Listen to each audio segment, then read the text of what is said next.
Today we're paving the way for the downtown. The demolition of this building will extend Capitol Avenue to Fremont Boulevard.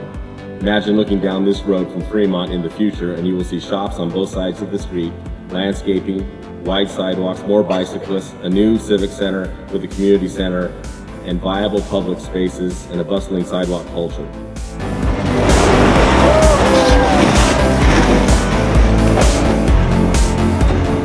This is a very historic and exciting day for us in the city of Fremont.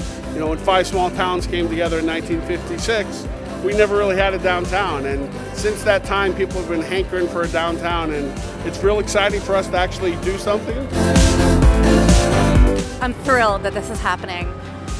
It's just what we need. You know, like I was saying, Fremont has amazing things going for it. It has a lot of great businesses. It's got a strong human services component, but it doesn't have this vibrant middle. It's the one thing it's missing, so I'm excited to see it starting today. Fremont was built with more of a suburban downtown feel, and to try to change that and make it more urban in our core next to BART and the rest of the downtown is a great transformation that we hope just grows from here. Every community needs to have a downtown magnet to draw people in from outside of the area, and unfortunately for the size of the city of Fremont, it's never had a real downtown with the exception maybe Niles.